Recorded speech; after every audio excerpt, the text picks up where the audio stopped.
I remember just crying to my husband like, this hurts, this hurts, this hurts, and he kept saying, you got to keep it wrapped. The strict instructions, keep it wrapped, keep it tight, so that the swelling can go down. You know, plastic surgery is painful. We've been through this before. He was really calm with me, but I started getting more hostile as the pain got worse and worse throughout the night. Life as a mother this never stops. So choose to grow back your own real hair. Choose wisely. Call now. We called a different nurse friend over. She unwrapped the bandages for my husband, and my husband went to hold up my arm, and his hand went inside my arm.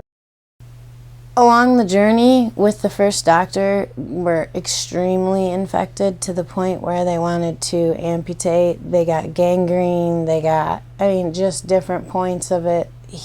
They kept scabbing over, and then they would pull the scabs off and the blood would just drip down. I could hear it on the floor, but then at the same time he was like, oh, it looks great, it's doing fine.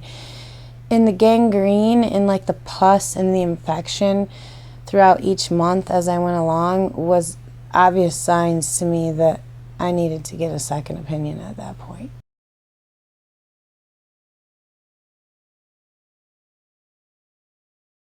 When I had finally 3 years, lost the 289 pounds and was having a lot of the health issues and body issues with the excess skin.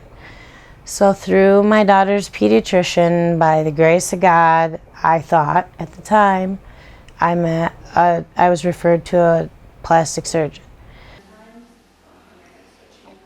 My arms would feel like they were crawling just right out of my body. They would feel like somebody was holding a torch under them. They would feel like your funny bone, I guess, at this time I had found out was a nerve. And so if you feel like whenever you hit your funny bone, that's how it would feel constantly in my arms. So the pain and the feeling inside was so excruciating that I think that it messed with me emotionally and physically, and it just really wasn't tolerable pretty much throughout the whole recovery until my reconstruction surgery. A lot of the things that I'm using to cope with the pain and keep myself together and moving forward is physical therapy with ATI. That was just a choice that my doctor that reconstructed my arms chose. The physical therapy has been amazing, but they push me and it's a lot of work. I also have been trying to use just the breathing techniques and relaxation. Medical marijuana helps just me stop thinking about everything. It relaxes my muscles so that I can actually take a deep breath, which is something that I can't do on any of the medicines. So that's something that I'm very thankful for.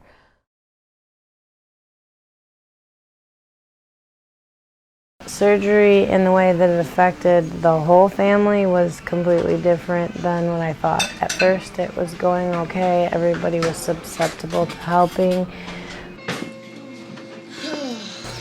Relationships now are extremely important to me.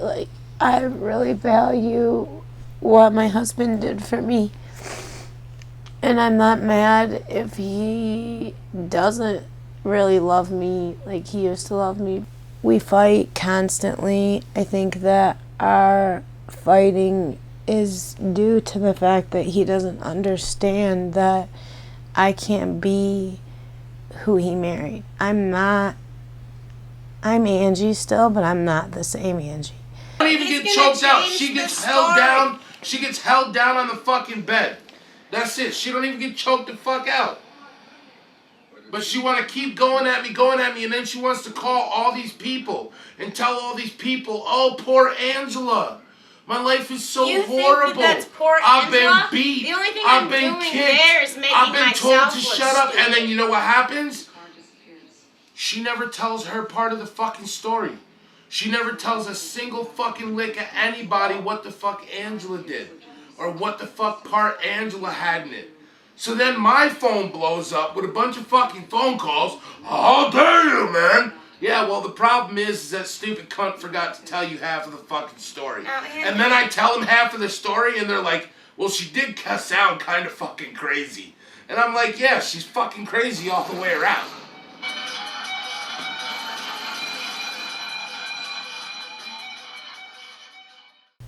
We've almost come to a divorce. I mean, we had an amazing relationship. We, like, completed each other. And now, because of this, it's completely different. I'm sure some of it is me, and some of it is him, but how do you coexist together? Like, how do you co-parent when one of the parents, who was the main parent, because he worked all the time, so I was with the kids. How do you co-parent when that co-parent can't even take care of herself? Everything happens for a reason, and that I can't lose my faith. That's the one thing that I really wanted to give up on from the beginning. I just said, if I did all of the positive work to get there and I didn't take any shortcuts, why would God put me through this again? Like, why would God end this way? And my whole life, when I was younger, I lost a friend, and his mom always told me that God always promises happy endings, and right now it's not happy, so there's got to be more to it than this. So I'll fight until we figure it out.